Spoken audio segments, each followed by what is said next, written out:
والذی ارسل رسولہ بالہدی ودین الحق، وہ ذات جس نے، اللہ سبحانہ وتعالی خود فرما رہا ہے والذی ارسل رسولہ، وہ ذات جس نے اپنے رسول کو بھیجا بالہدی، ہدایت دے کر، ودین الحق،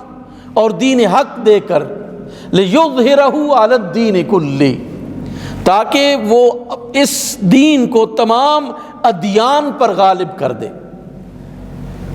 تمام ادیان پر غالب کرنے کے لیے اللہ سبحانہ وتعالیٰ نے رسول اکرم صلی اللہ علیہ وآلہ وسلم کو بھیجا۔ اب ظاہر ہے کہ اسی بنیاد پر رسول اللہ نے بھی جنگیں کی، اسی بنیاد پر صحابہ کرام نے بھی جنگیں کی، اور اسی بنیاد پر آپ دیکھتے ہیں کہ یعنی اس زمین کی اکثریت پر 1000 سال کے قریب اسلام جو ہے وہ بطور مذہب ایک پرومیننٹ مذہب کے طور پر، اور مسلمان ایک جو ہے وہ فاتح قوم کی حیثیت سے زندگی گزارتی ہے، یعنی وہ فاتح قرار پاتے، اپنی روایات کو ہر جگہ پر وہ لے کے جاتے، ان کی روایات کے مطابق لوگ زندگی گزارتے، ان کو فالو کرتے ہیں۔ رسول اللہ صلی اللہ علیہ وآلہ وسلم نے اس مذہب کو غالب کرنے کے لیے، مذہب کو غالب کرنے کے لیے اللہ کی طرف سے جو سونپا ہوا فریضہ تھا، اس کی ادائیگی کے لیے آپ صلی اللہ علیہ وآلہ وسلم نے بہت ساری غزوات کیے، 27-28 کے قریب آپ کے غزوات ہیں، کچھ سرایہ ہیں جن میں صحابہ کرام کو آپ نے جو ہے وہ سپہ سالار بنا کے بھیجا۔ تو یہ جو چیز ہے مذہب، اس مذہب کو جب ہم دیکھتے ہیں تو یہ قوم کی تشکیل میں بنیادی کردار ادا کرتا ہے۔ علامہ اقبال نے بھی اسی وجہ سے کہا کہ قوم مذہب سے ہے، مذہب جو نہیں تو تم بھی نہیں، جذب باہم بھی نہیں، محفل انجم بھی نہیں، کہ مذہب جو ہے وہ ایک بنیاد ہے تمام انسانوں کی، اور اس کو مضبوط ہونا چاہیے، مذہبی روایات کو مضبوط ہونا چاہیے۔ ہمارے ہاں کیا یہ تصور آیا کہ ہم یہ سمجھے،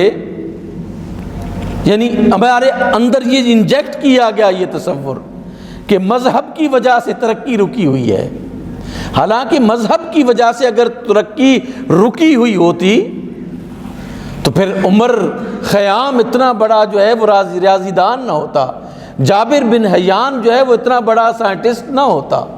البرونی جو ہے وہ اتنا بڑا سائنسدان نہ ہوتا۔ ہمارے ہاں جو یہ جتنے بھی میڈیکل کے شعبے میں ترقی ہوئی ہے، اسی طرح جو ہے وہ یعنی فلسفے اور منطق کے شعبے میں جو ترقی ہوئی ہے، نیچرل سائنسز میں جو ترقی ہوئی ہے، وہ مذہب کی تعلیمات کو بنیاد بنا کر ہی آگے چلے ہیں یہ لوگ۔ حضرت امام جعفر صادق کے سامنے یعنی جابر بن حیان نے زانو تلمس طے کیا، شاگرد تھا جابر بن حیان حضرت امام جعفر صادق علیہ السلام کا۔ اسی طرح عمر خیام، اسی طرح دیگر جو بڑے لوگ تھے جنہوں نے یعنی نیچرل سائنسز میں ایک بہت لائن دی، آج کی جتنی بھی سائنس ہے وہ بنیاد بنے ہیں، تو مذہب نے ان کو نہیں روکا۔ لیکن آج چونکہ ہم ایک مفتو قوم ہیں، اس وجہ سے ہمیں یہ کہا گیا کہ تمہارے مذہب کی وجہ سے تمہاری ترقی جو ہے وہ رکی ہوئی ہے، اور پھر عیسائیت میں کلیسا نے جو یعنی انسانیت پر ظلم کیا، اس کی وجہ سے بھی کچھ ایسے اثرات پیدا ہوئے کہ لوگوں نے یہ سمجھا کہ کلیسا کا ظلم جو ہے وہ عیسائیت کا ظلم ہے، مذہب کا ظلم ہے، مذہب کا ظلم نہیں تھا۔ آج بھی یہی تصور اسلام کے بارے میں بھی پیش کیا جا رہا ہے، مذہب بطور مذہب جو ہے وہ ضابطۂ حیات ہوتا ہے، نہ کہ انسانیت کو خاتمے کے لیے وہ جو ہے یعنی آپ کو فوڈ فار تھاٹ جو ہے وہ دیتا ہے۔ اللہ کے رسول صلی اللہ علیہ وآلہ وسلم کی تعلیمات کیا ہیں؟ جنگ میں جب جاتے ہیں آپ نے جو پھلدار درخت ہیں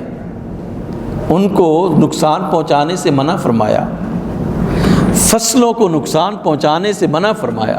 خواتین کو نقصان پہنچانے سے منع فرمایا، بچوں کو نقصان پہنچانے سے منع فرمایا، بوڑھوں کو نقصان پہنچانے سے منع فرمایا، حتیٰ کہ وہ لوگ جو تمہارے ساتھ جنگ کے لیے کھڑے نہیں ہوتے ان کے ساتھ بھی جنگ نہ کرنے کا سرکار نے حکم ارشاد فرمایا، ان کے ساتھ بھی جنگ نہ کرنے کا حکم ارشاد فرمایا ہے۔ ہاں، وہ جو تمہارے مقابلے میں آ کر کھڑے ہو جاتے ہیں، تمہیں وہ ختم کرنے کی کوشش کرتے ہیں، وہ ان کے ساتھ اللہ کے رسول صلی اللہ علیہ وآلہ وسلم نے جنگ کا حکم ارشاد فرمایا ہے۔ تو یہ ایک آخری حربے کے طور پر آپ صلی اللہ علیہ وآلہ وسلم نے اس کو اختیار فرمایا ہے۔